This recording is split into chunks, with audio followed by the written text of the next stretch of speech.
Haridas sir ഒരു വെള്ള paper എടുക്കുക നമ്മള്. ആ വെള്ള പേപ്പറിൽ നനഞ്ഞയിടം കുഴിക്കുക, അല്ലെങ്കിൽ പുര കത്തുമ്പോൾ വാഴ വെട്ടുക എന്നൊക്കെയുള്ള തനി നാടൻ മലയാളത്തിലെ പഴഞ്ചൊല്ലുകൾ എഴുതി ചേർത്ത ശേഷം അതിന്റെ തൊട്ടരികിലായി ഒരു ഈസ് ഈക്വൽ ടു എന്ന് നമ്മൾ ഇട്ടാൽ നമുക്ക് കണ്ണടച്ച് അവിടെ ഇപ്പോൾ കോൺഗ്രസ് എന്ന് എഴുതാൻ സാധിക്കും.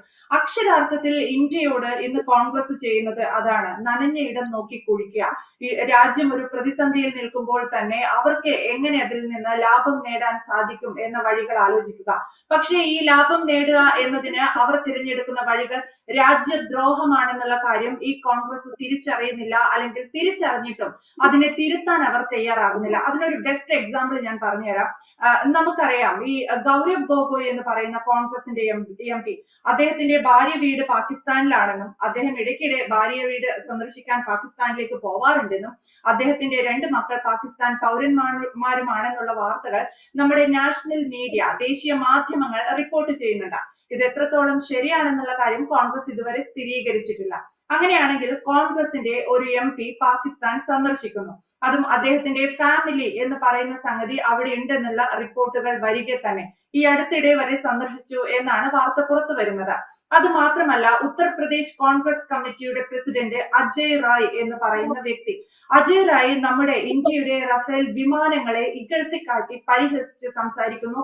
ഓർക്കണം ഹരിദാസ് സാർ, അത് അവിടുത്തെ പാകിസ്ഥാൻ മാധ്യമങ്ങൾ, നമ്മൾ ഇവിടെ നടത്തുന്ന അന്തിച്ചർച്ചകൾ പോലെ അവിടെ പാകിസ്ഥാനിലെ മാധ്യമങ്ങൾ അന്തിച്ചർച്ചയ്ക്ക് ഈ വിഷയം എടുക്കുന്നു. UPCC president Ajay Roy Rafale വിമാനങ്ങളെ പരിഹസിച്ച വിഷയമാണ് അവരുടെ ചർച്ചയ്ക്ക് എടുക്കുന്നത്. ഈ തരത്തിൽ ഇന്ത്യയെ ഇത്രമാത്രം കോൺഗ്രസ് അപകീർത്തിപ്പെടുത്താൻ ഇന്ത്യ ഈ പാർട്ടിയോട് എന്ത് തെറ്റ് ചെയ്തു എന്നതാണ് എന്റെ ചോദ്യം. ഈ കോൺഗ്രസ് കഴിഞ്ഞ കുറെ നാളുകളായിട്ട് ഇത്തരത്തിലുള്ള ദേശവിരുദ്ധ നിലപാടുകളാണ് എടുത്തു വരുന്നത്. അത് ഈ സോണിയാഗാന്ധിയുടെ ദേശീയ രാഷ്ട്രീയത്തിലേക്കുള്ള വരവിന് ശേഷം അതിന്റെ ആക്കം കൂടിയിട്ടുണ്ടെന്ന് വിശ്വസിക്കുന്ന ഒരാളാണ് ഞാൻ. രാജ്യം ഏതൊക്കെ പ്രതിസന്ധിയിൽ പെട്ടിട്ടുണ്ടോ ആ സമയത്തൊക്കെ ഇന്ത്യയുടെ ശത്രുവിനെതിരെ ഇന്ത്യയുടെ ശത്രുവിനൊപ്പം നിൽക്കുന്ന ഒരു നിലപാട് ഈ രാഹുൽ ഗാന്ധി കുടുംബവും സ്വീകരിച്ചിട്ടുണ്ട്. അവര് ഭരിക്കുന്ന കാലത്ത് തന്നെയാണ് ചൈനയുമായിട്ട് MOU ഒപ്പിട്ടത്. ഇന്ത്യയുടെ ശത്രു രാജ്യമാണ് ചൈന എന്ന് ആർക്കാണ് അറിഞ്ഞുകൂടാത്തത്? അത്തരം ഒരു രാജ്യത്തെ കമ്മ്യൂണിസ്റ്റ് പാർട്ടിയുമായിട്ട് ഇന്ത്യൻ നാഷണൽ കോൺഗ്രസ് ഒരു ധാരണാപത്രം ഉണ്ടാക്കിയാൽ അതിന്റെ ഗൗരവം എത്രയും അത് മനസ്സിലാക്കേണ്ടത് ഇവിടുത്തെ ദേശീയ രാഷ്ട്രീയത്തിന്റെ നെറുകയിൽ നിൽക്കുന്ന കോൺഗ്രസുകാരല്ലേ? അവർക്ക് അതിന് കഴിഞ്ഞോ? ഇപ്പം ഏറ്റവും ഒടുവില് പാകിസ്ഥാൻ ഇന്ത്യക്കെതിരെ യുദ്ധപ്രഖ്യാപനം നടത്തുമ്പോ, ഇന്ത്യയിലെ പാവപ്പെട്ട വിനോദസഞ്ചാരികളെ കൂട്ടക്കൊല ചെയ്യുമ്പോ കോൺഗ്രസ് എടുക്കുന്ന നിലപാടെന്താ? ഇവിടെ രാജ്യത്തിനൊപ്പം എല്ലാവരും നിൽക്കണം എന്ന് പരസ്യമായി പ്രസ്താവിക്കുകയും കോൺഗ്രസിന്റെ നേതാക്കന്മാർ ഓരോരുത്തരായി പാകിസ്ഥാൻ അനുകൂലമായ നിലപാടെടുക്കുകയല്ലേ, നമ്മുടെ സൈന്യത്തിനെതിരായ നിലപാടെടുക്കുകയല്ലേ? അതില് ഏറ്റവും പ്രധാനപ്പെട്ട കാര്യമാണ് ഈ ലോകസഭയിലെ BJPയുടെ ലോകസഭയിലെ കോൺഗ്രസിന്റെ 2ാമൻ ആസാമിൽ നിന്നുള്ള MP ഗൗരവ് ഗൊഗോയ്. അദ്ദേഹത്തിന്റെ ഭാര്യ പാകിസ്ഥാൻകാരിയാണ്, അതെല്ലാവർക്കും അറിയാം. അദ്ദേഹം ഇടയ്ക്കിടയ്ക്ക് പാകിസ്ഥാനിൽ പോകുന്നുണ്ട്. അദ്ദേഹത്തിന്റെ മക്കള് 2 പേര് പാകിസ്ഥാൻ പൗരന്മാരാണ് എന്നുള്ള വാർത്തകളും കാണുന്നുണ്ട്. ഇത് സംബന്ധിച്ചുള്ള സൂചനകൾ നൽകിയത് ഈ ഗൊഗോയുടെ നാട്ടിൽ നിന്നുള്ള മുഖ്യമന്ത്രി ഹേമന്ത് ബിശ്വ ശർമ്മയാണ്, ആസാം മുഖ്യമന്ത്രി. അപ്പൊ അതിനെക്കുറിച്ച് സമഗ്രമായ വളരെ സൂക്ഷ്മമായ അന്വേഷണങ്ങൾ വേണം എന്നുള്ള വാർത്തകളും നമ്മൾ കണ്ടു. തീർച്ചയായിട്ടും അത് കേന്ദ്ര സർക്കാർ പരിശോധിക്കും, കേന്ദ്ര ഏജൻസികൾ പരിശോധിക്കും എന്ന് തന്നെയാണ് ഞാൻ വിചാരിക്കുന്നത്. അപ്പൊ കോൺഗ്രസിന്റെ ലോകസഭയിലെ 2ാമൻ രാഹുൽ ഗാന്ധിയുടെ തൊട്ട് കീഴെ നിൽക്കുന്ന ഒരാൾക്ക് ഇതുപോലുള്ള ഒരു പാകിസ്ഥാൻ ബന്ധമുണ്ടെങ്കിൽ ഇവരെ എങ്ങനെ നമുക്ക് എന്ത് വിശ്വസിച്ച് കൂടെ നിർത്താൻ പറ്റും? ഇന്ത്യയുടെ ഇത്തരത്തിലുള്ള ദേശീയ പ്രശ്നങ്ങളിലൊക്കെ പ്രതിപക്ഷത്തെ വിശ്വാസത്തിലെടുക്കാൻ ശ്രമം നടത്താറുണ്ട്. ഈ പാകിസ്ഥാനിലെ ഭാര്യയുടെ ഭർത്താവിനെ വിളിച്ചിരുത്തിയിട്ട് ഇന്ത്യ ഇന്നതാ ചെയ്യാൻ പോണെന്ന് സർക്കാരിന് പറയാൻ കഴിയുമോ? രാഹുൽ ഗാന്ധിയോട് അത് വിശദീകരിച്ചാൽ അത് പാകിസ്ഥാനിൽ എത്തില്ല എന്നുള്ള ഉറപ്പ് നൽകാൻ പറ്റുമോ? കാരണം അദ്ദേഹത്തിന്റെ 2ാമൻ, പാർലമെന്ററി പാർട്ടിയുടെ 2ാമൻ പാകിസ്ഥാനിലുള്ള ഒരാളെ വിവാഹം കഴിച്ച ആളാണ്. അപ്പൊ ഇത്തരം പ്രശ്നങ്ങൾ ഇന്ത്യ അലട്ടുന്നുണ്ട്. ഈ ഈ ഈ ഈ സന്ദർഭങ്ങളിൽ ഈ വിഷയങ്ങളെ ഗൗരവത്തിൽ കണ്ട് തിരുത്തലുകൾ വരുത്താൻ, നയത്തിൽ വ്യത്യാസം വരുത്താൻ കോൺഗ്രസുകാർ തയ്യാറാകുന്നില്ല. ഇപ്പോ UPCC പ്രസിഡന്റിന്റെ കാര്യം സൂചിപ്പിച്ചു. അദ്ദേഹം റഫാൽ വിമാനത്തിന്റെ ഒരു ടോയ് ഉണ്ടാക്കിയിട്ട് ഇന്ത്യക്ക് റഫാൽ വിമാനമുണ്ട്, പക്ഷെ ഒന്നും ചെയ്യുന്നില്ലല്ലോ എന്നാണ് ചോദിക്കുന്നത്.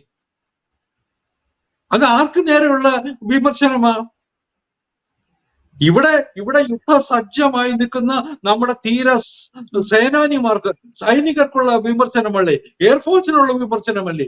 നാവികസേനയ്ക്കുള്ള വിമർശനമല്ലേ? കരസേനയിലെ പട്ടാളക്കാർക്കെതിരായ വിമർശനമല്ലേ? അത് നടത്താൻ പാടുണ്ടോ?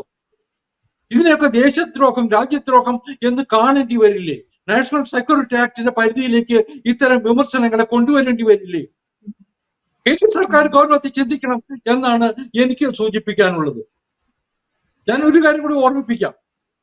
1962 ചൈന ഇന്ത്യ ആക്രമിക്കുന്ന സമയത്ത് അന്ന് EMS നമ്പൂതിരിപ്പാട് മാർക്സിസ്റ്റ് പാർട്ടിയുടെ നേതാവാണ്.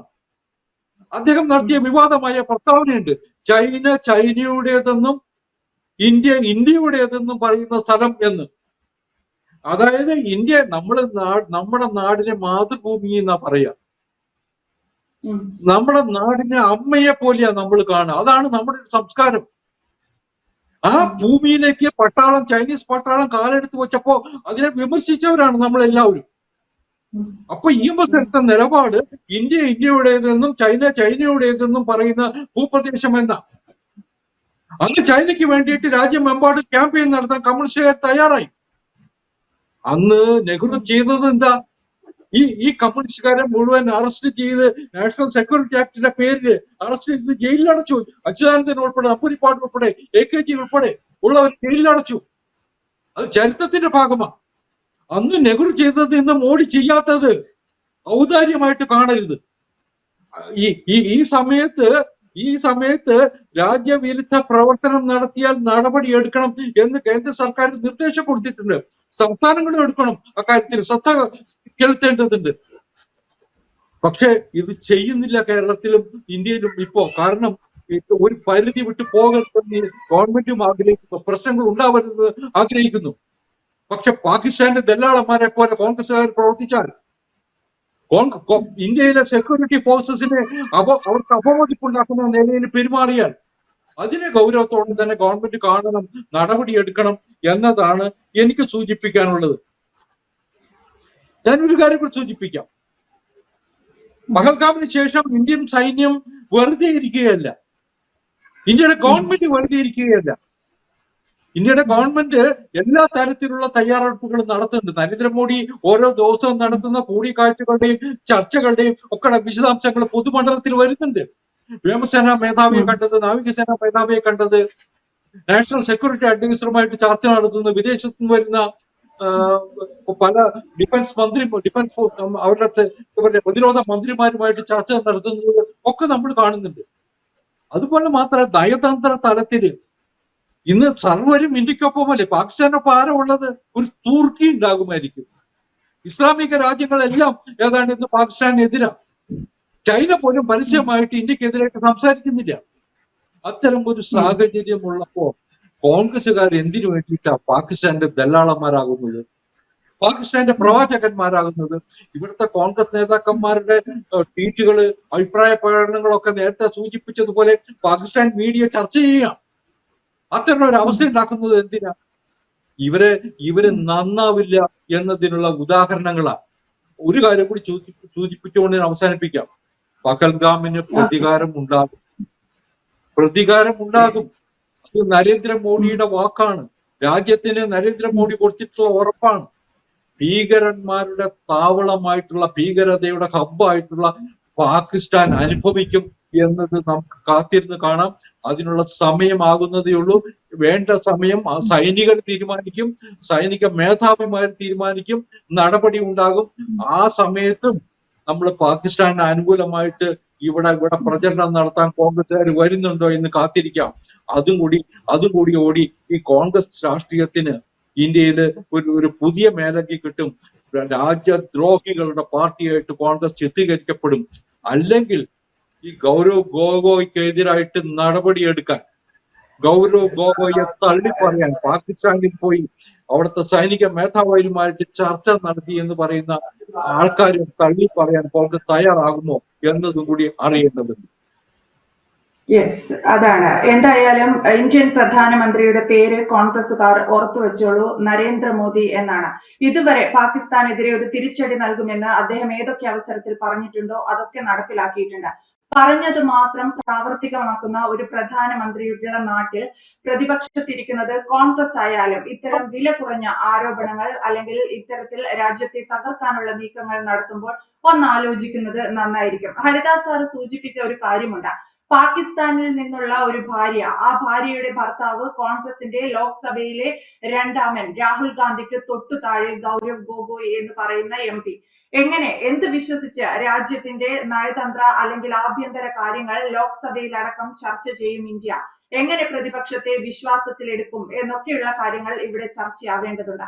എന്തായാലും വ്യക്തമാണ്. Thank you Haridas sir.